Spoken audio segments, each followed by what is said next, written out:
अस्सलाम वालेकुम जी। 10th class week का जो हमारे पास यूनिट था एनवायरमेंटल केमिस्ट्री टू, कल वो कंप्लीट हो चुका था अल्हम्दुलिल्लाह।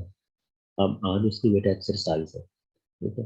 एक्सरसाइज हमने क्लास में भी सॉल्व की हुई है, लेकिन दोबारा से फिर मैं रिव्यू करवा देता हूँ आप लोगों को कि बेटा कौन कौन से क्वेश्चन जो है इसमें शामिल है, ठीक है। तो कौन कौन से क्वेश्चन जो है बेटा इंक्लूड है। तो अभी एक्सरसाइज ओपन कीजिएगा, पेज नंबर है 151। पेज नंबर है बच्चों 151। निशान आप लोगों के पहले लगे हुए हैं, तब इसको रिव्यू करना की कोई चीज़ आप लोगों की मिसिंग तो नहीं है बेटा, बस ये आप लोगों ने देख लिया। तो सबसे पहले बेटा एमसीक्यूज। तो एमसीक्यूज में बेटा पहले है थर्ड एमसीक्यूज है, ठीक है। थर्ड एमसीक्यूज के बाद है बेटा 8 9 8 9 10 11 12 जी। 8 9 10 11 12 बेटा। इसके बाद इसमें है बेटा 14 15 और 16। इसमें है बेटा 14 15 और 16। ये बेटा इसमें क्या है, एमसीक्यूज इंक्लूड है। ये कौन कौन से इसमें है बेटा, बता देता हूँ। 3 8 9 11 12 8 9 11 12 और इसके बाद है बेटा 14 15 और 16, ठीक है। पेज नंबर 151 और 152 पर बेटा। अब इसी तरह आ जाए शॉर्ट क्वेश्चन की तरफ। कितने बच्चे शॉर्ट क्वेश्चन कौन कौन से जी। इसमें शॉर्ट क्वेश्चन आंसर जो है बेटा वो हमारे पास है question number 2। Short question number 2 है which force are responsible for dissolving polar substance in water। इसके बाद क्वेश्चन नंबर 4 है बेटा how does water dissolve sugar and alcohol. और इसके बाद है question number 11, page number 131 how detergents make the water unfit for aquatic life। और इसके बाद है बेटा question number 12 why are pesticides used। और फिर नेक्स्ट है बेटा इसमें question number 13 what are the reason of the water borne disease. और इसी तरह बेटा लास्ट 14 पे how water borne disease can be prevented, ठीक है। तो जो वाटर बॉर्न डिजीज है कैसे उनको प्रिवेंट किया। ये बेटा इसमें थे शॉर्ट क्वेश्चन। अब बेटा इसमें आगे हमारे पास लॉन्ग क्वेश्चन कि इसमें जो लॉन्ग क्वेश्चन वो जो शामिल है बेटा उनको रिव्यू करें, उनको देखो जो हमने पहले निशान लगाए सॉल्व किए।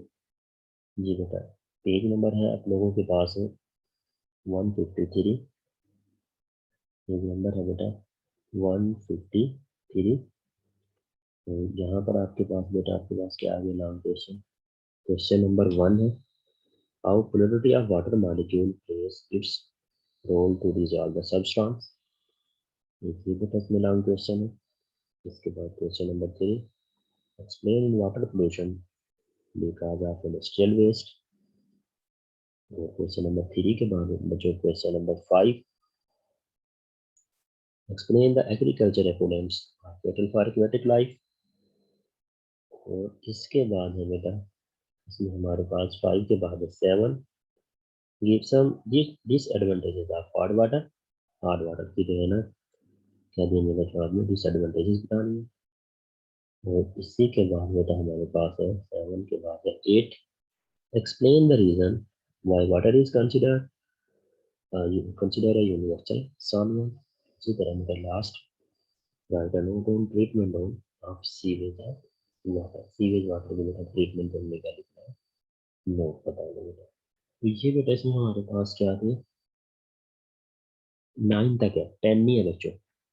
10 क्वेश्चन नंबर नहीं है, जस्ट 9 तक है। यहाँ तक explain the reason why there is a considered a universal solvent. बस यहाँ तक बेटा ये इंक्लूड है।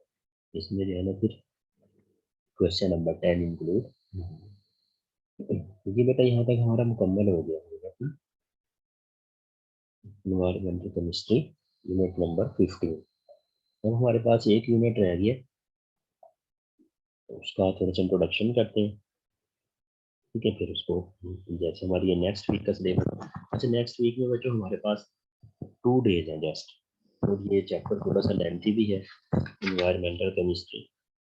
पेज नंबर 155 पर आइएगा। जैसे ये चैप्टर थोड़ा सा लेंथी भी है और लेक्चर भी हमारे पास तो है, तो इसको जो है ना आज से शुरू कर देते हैं, ताकि हमारे पास ये 3 लेक्चर में जो है ना विद एक्सरसाइज के ये बेटा क्या हो जाएगा, मुकम्मल हो जाएगा। तो इसलिए जो है ना मैंने कल भी कहा था कि हम नया चैप्टर शुरू करेंगे, तो आज जो है ना बेटा क्या करते हैं, इसी को स्टार्ट कर लेते हैं।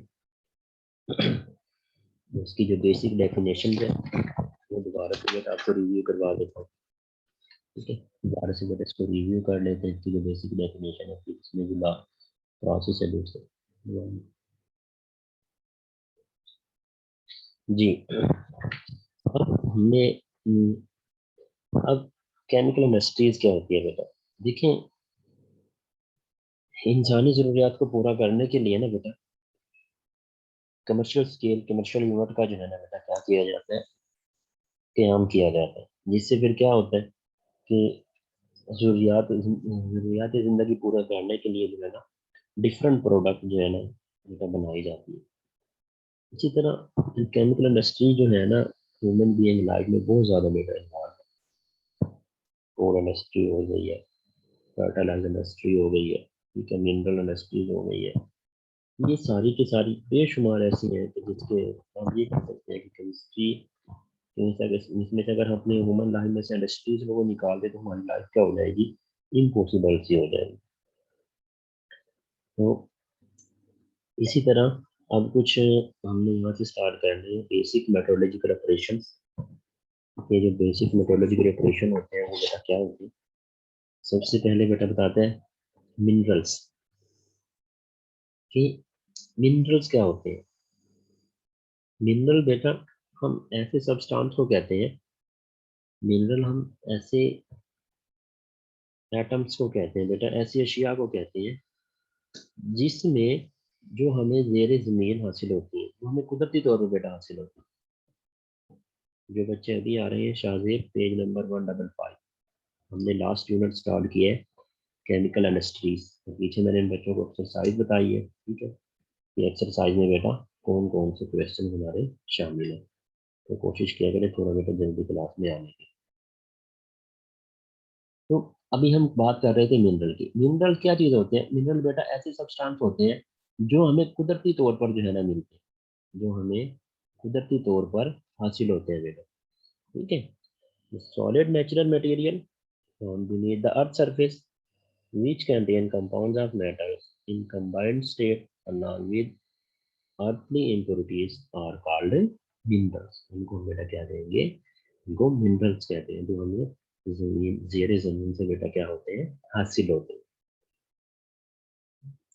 अब डिफरेंट है, जैसे आयरन, ठीक है, आयरन हमें मिलता है, और अदर बेशुमार चीज़ें, कुछ मेटल्स हैं, एक्सपेंसिव मेटल है, यूरेनियम हो गई है, पेट्रोलियम हो गया, ठीक है।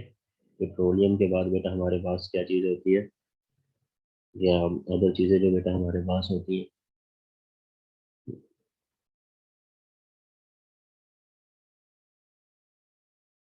तो ये बेटा हमें क्या होते हैं, जो जितनी भी जेर जमीन चीज़ें मिलती हैं उनको हम क्या कहते हैं, उनको बेटा मिनरल्स कहते हैं। इसी तरह तो फिर हमारे पास आ गई है ओर्स। अब ओर्स क्या होते हैं, those minerals from which metals are extracted commercially commercially at comparatively low cost minimum of are called ores of the metals। यानी मेटल के साथ हमें जो अदर उसमें से बेटा जो सब्सटेंस हासिल होते हैं उसको हम क्या कहते हैं, ये ओर्स कहलाती है। फॉर एग्जांपल है हमारे पास, ये कॉपर की है, कॉपर ग्लैंड्स, ठीक है, और कॉपर चाल्कोपाइराइट्स, ये दोनों बेटा हमें कॉपर से हासिल होते हैं। ये क्या है, कॉपर की ओर है बेटा ये, ठीक है।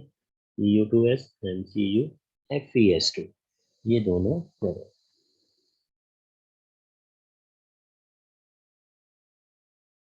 अच्छा बेटा, अब नेक्स्ट पेज पर आइएगा, 156 पेज पर।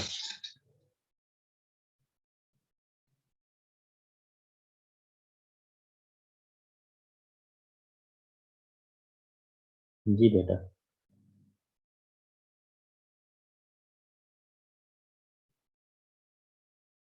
160 पेज नंबर। अब बेटा इसमें ये क्या कहते हैं, गैंग्स। ये गैंग बेटा क्या होती है जी, the earthly and other impurities associated with the minerals known as gangue. यानी जितने भी अदर impurities पार्टिकल्स होते हैं ना बेटा, जो हमें मिनरल के साथ मिलते हैं, ठीक है, उसको हम बेटा क्या कहते हैं, ये गैंग कहलाते हैं।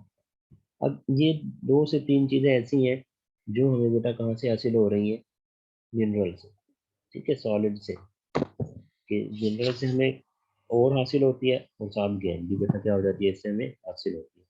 अब इन सबको सेपरेट करने के लिए कुछ प्रोसेस है, कुछ केमिकली जो है ना प्रोसेस बनाए हुए हैं, ठीक है, उनको वन बाय वन हम डिस्कस कर लेते हैं।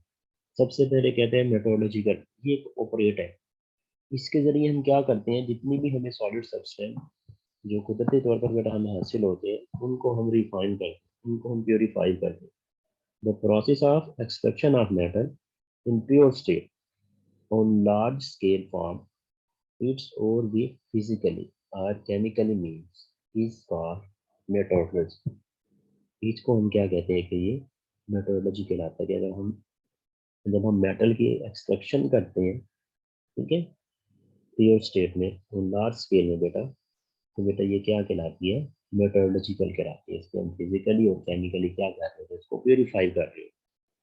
इसके आगे कुछ बेटा स्टेप्स हैं, कुछ इसके प्रोसेस है। पहले जैसे कंसंट्रेशन ऑफ द ओर, इसी तरह बेटा secondly extraction of the metal, और इसी तरह बेटा हमारे पास है रिफाइनिंग ऑफ द मेटल्स, ठीक है। कौन कौन से हो गए, extraction of the ore, extraction of the metals, और रिफाइनिंग ऑफ मेटल, ठीक है। ये तीन क्या है इसके, मेट्रोलॉजिकली ऑपरेशन है, ठीक है। कंसंट्रेशन कर रहे हैं, एक्सट्रैक्शन कर रहे हैं, और साथ में हम इसकी क्या कर रहे हैं, रिफाइनिंग कर रहे हैं जी। अब सबसे पहले कंसंट्रेशन बता रहे थे, कंसंट्रेशन में हम करते क्या है, बेटा कंसंट्रेशन ऑफ ओर में से हम जो है ना, जो गैन पार्टिकल है उनको बेटा रिमूव कर देते हैं। जो हमारे पास सॉलिड्स मिनरल होते हैं ना बेटा, उनमें से जो हमारे पास गैन पार्टिकल होंगे उनको हम बेटा क्या कर देते हैं, रिमूव कर देते हैं। तो ये बेटा क्या कहलाती है, टेक्निक कंसंट्रेशन ऑफ ओर कहलाती है। और इसमें हम प्योरीफाइड ओर, इसको क्या कहलाती है, वो कंसंट्रेट हो जाती है ore. The process of removal of gangue from the ore is taken technically known as concentration, and the purified ore is called concentrated water. Concentration of the crust ore is carried out the following methodology। अब सबसे पहले कहते हैं derivative separation. अब इसमें बेटा क्या होता है, हम इसमें जो है ना बेटा वाटर और हीट के जरिए इसको प्योरीफाई करते हैं। Derivative separation is based different densities of metallic ore and gangue particles. अब इसका बेटा प्रोसेस क्या है, इस प्रोसेस के जरिए हम जो पाउडर होता है हैवी मेटल का, वो क्या होता है, नीचे बैठ जाता है। जब उसमें पानी को डिसॉल्व करेंगे ना, तो पानी की सरफेस पर जो है ना, जो बेटा ये हमारे पास होती है गेन पार्टिकल कहते हैं, ठीक है, वो क्या होते हैं, ऊपर आना शुरू हो जाते हैं, और जो हैवी पार्टिकल है वो नीचे बैठ जाएंगे। This process the powder of heavy metal bearing then settle down on एक इंस्टेंट स्ट्रीम ऑफ वाटर। जब हम उसको हीट करते हैं, जब हम बेटा हीट करेंगे तो इसमें क्या होगा, जो पार्टिकल होंगे हैवी मेटल के, वो नीचे की जानी बैठते जाएंगे, while the lighter gain particles are carried away by the waters। ये पेज नंबर 157 पर भी देखिएगा, इन्होंने इसकी शेप भी बेटा बनाई हुई है। बस ये हम दो और करेंगे, फोर्थ रोटेशन प्रोसेस और इलेक्ट्रोमैग्नेटिक सेपरेशन। आज हम ये दो यहाँ तक करेंगे बेटा। अभी फोर्थ रोटेशन प्रोसेस बताते हैं। Ore flotation process is based the wetting characteristics of the ore. तो बेटा ore की जो wetting characteristics है ना, वो बेटा हम क्या करते हैं, इसकी बेस करते हैं, बेस बनाकर इसको इस्तेमाल करते हैं, and the gain particles with oil and water, क्योंकि इसमें जो गेन पार्टिकल होते हैं किसके, ऑयल और वाटर के होते हैं. The ore particle are frequently wetted by the oil and gain particle by water. The whole mixture is agitated with compressed air. Hence, oil-coated or particles being lighter come to the surface in the form of form that can be scanned. इससे फिर क्या होता है, जो particles होते हैं इधर gain जो बेटा स्टेम होना शुरू हो जाते हैं. इसी तरह बेटा electromagnetic separation. Electromagnetic separation is based on the separation of magnetic ore. ये बेटा किसकी separation होती है, magnetic ores from the non-magnetic impurities by means of electromagnet and magnetic separation. ये बेटा किस चीज की impurities होती है, electromagnet की और magnetic. इसमें हम दो चीजों को बेटा सेपरेट करते हैं, एक तो इलेक्ट्रोमैग्नेटिक की और दूसरा बेटा जो हमारे पास मैग्नेट होते हैं उनको, इन दोनों को जो है ना हम अलग कर रहे होते हैं. अब इसमें बेटा क्या कहते हैं, जो पाउडर होता है स्ट्रॉप ओवर द लेदर बेल्ट, ठीक है, बेल्ट से गुजारती है, जो हमारे पास बेल्ट नजर आ रहे हैं, ओवर टू रोलर्स, एक में बेटा मैग्नेट होता है और दूसरे में नॉन मैग्नेट होता है, ठीक है. और फिर दोनों बेटा क्या होते हैं, जो नीचे की जानिब में होते हैं वो बैठना शुरू हो जाती है, जिन्हें हम क्या कहते हैं, ये गेन पार्टिकल्स कहलाते हैं. दोनों आपस में क्या होंगे, नीचे की तरफ बेटा जो है ना वो बैठना शुरू हो जाते हैं. तो इसका बेटा हमने जो है ना यही तक इंट्रोडक्शन करना था आज, क्योंकि ये हमारे पास शामिल है नेक्स्ट, उसमें नेक्स्ट हमारी क्लास जो है ना उसमें बेटा ये शामिल है. ये हमारे पास जो नेक्स्ट क्लास होगी उसमें बेटा जो है ना ये हमारे पास शामिल है, यूनिट नंबर 16. तो आज जो है ना मैं इसका थोड़ा सा आपको इंट्रोडक्शन इसलिए करवा दिया कि चलो अभी जो हमारी जो है ना क्लास का टाइम था, तो इसलिए मैंने पीछे एक्सरसाइज और साथ में है ना इसका बेटा मैंने यहाँ पर इंट्रोडक्शन इधर तक करवा दिया, इलेक्ट्रोमैग्नेटिक सेपरेशन. बाकी इसके अंदर बेटा हमारे पास ये एक्सट्रैक्शन ऑफ मेटल ऑपरेशन है, रोस्टिंग, स्मेल्टिंग, वेस्टराइजेशन, ठीक है, ये करेंगे. फिर रिफाइनिंग ऑफ मेटल और साल्वे प्रोसेस, और इसके बाद है बेटा इसमें यूरिया प्रोसेस. और फिर ये बेटा हमारे लेक्चर जो है ना ये बुक हो जाएगी, मुकम्मल हो जाएगी. तो कोशिश करें बेटा साथ साथ जो है ना इसको रिवाइज करें. जब आप इसको एक साथ रिवाइज करेंगे तो ये क्या हो जाएगी, आसानी हो जाएगी, ठीक है. जब आप इसको साथ साथ बेटा याद करेंगे तो आप लोगों के लिए क्या हो जाएगी, इसकी आसानी हो जाएगी, ठीक है. जब इसको आसानी के साथ आप ये कर लेंगे बेटा तो फिर आप लोगों को ये आगे जो करी बोर्ड है वो जो क्या हो जाएगा, आसान हो जाएगा, ठीक हो गया. तो कोशिश कीजिएगा कि इसको जो है ना बेटा आप क्या करें, अच्छे से याद करें. और जहाँ भी जिस चैप्टर में भी कोई प्रॉब्लम हो, कोई क्वेश्चन हो, तो बेटा वो एग्जाम से पहले जो आपका करी बोर्ड का पेपर है उससे पहले मुझे शेयर करेंगे सर, यहाँ पे जो है इस चीज़ को दोबारा से समझा दें, ताकि जो है ना बेटा मैं आप लोगों को फिर ये समझा, ठीक है. तो अभी किसी बच्चे का अगर कोई क्वेश्चन है टॉपिक से रिलेटेड बेटा तो बता दें मुझे, ठीक है.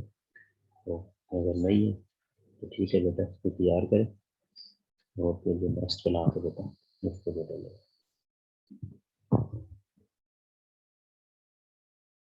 जी बेटा हैंड रेज कीजिएगा अगर किसी का कोई क्वेश्चन है बेटा को.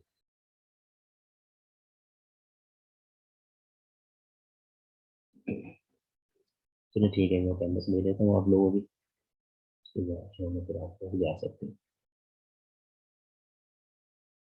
अयान शाहजेद, बस ठीक है बेटा, ठीक है बेटा, अस्सलाम वालेकुम, अल्लाह हाफिज़.